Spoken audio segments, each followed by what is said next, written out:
السلام علیکم، امید کرتی ہوں آپ سب خیریت سے ہوں گے۔ تو پھر آج کی کہانی ہم شروع کرتے ہیں۔ ایک مرتبہ کا ذکر ہے کہ بڑی سخت گرمی پڑی اور برسات کا موسم بھی صاف نکل گیا۔ تالاب اور جھیلیں خشک ہونے لگیں، جھیلوں میں مچھلیاں تڑپ تڑپ کر مرنے لگیں۔ بگلوں نے اب دریا کا رخ کیا جہاں بے شمار مچھلیاں رہتی تھیں۔ ایک بگلے نے ایک موٹی تازی مچھلی پکڑی اور چونچ میں دبا کر لے اڑا کہ کسی درخت پر بیٹھ کر مزے سے کھاؤں گا، مگر مچھلی بھی طاقتور تھی، زور سے پھڑپڑائی اور یوں بگلے کی چونچ سے آزاد ہو کر نیچے گری۔ اتفاق سے بگلا اس وقت ایک کنویں کے اوپر سے گزر رہا تھا۔ مچھلی آزاد ہو کر گری تو کنویں میں آن پڑی۔ اس کنویں کے اندر کئی چھوٹے بڑے مینڈک بہت دنوں سے رہتے تھے۔ مچھلی کو دیکھ کر بہت حیران ہوئے، انہوں نے ایسی چیز کبھی نہیں دیکھی تھی۔ ایک بڑا سا مینڈک ہمت کر کے آیا اور مچھلی سے پوچھنے لگا، تم کون ہو؟ کہاں سے آئی ہو؟ مچھلی نے اسے بتایا، میں پانی کی مخلوق ہوں، مجھے مچھلی کہتے ہیں، میں دریا میں رہتی تھی اور دریا ہی میرا گھر ہے۔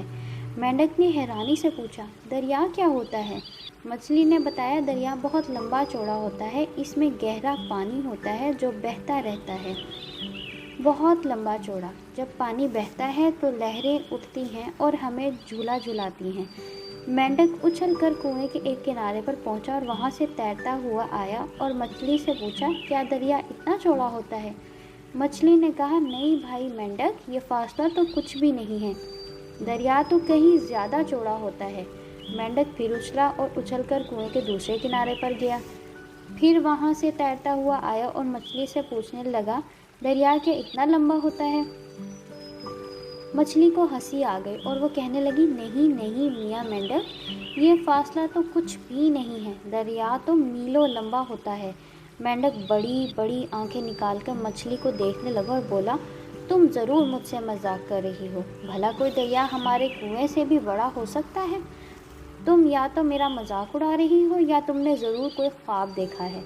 بھلا سوچنے کی بات ہے، کہاں یہ لمبا چوڑا کنواں اور کہاں تمہارا دریا؟ مچھلی بیچاری کیا جواب دیتی، خاموش ہو گئی اور آہستہ سے مینڈک سے کہنے لگی، بھائی مینڈک، بات دراصل یہ ہے کہ جب تک تم نے کنویں سے نکل کر باہر کی دنیا نہیں دیکھو گے، تمہیں کسی بات کا یقین نہیں آئے گا۔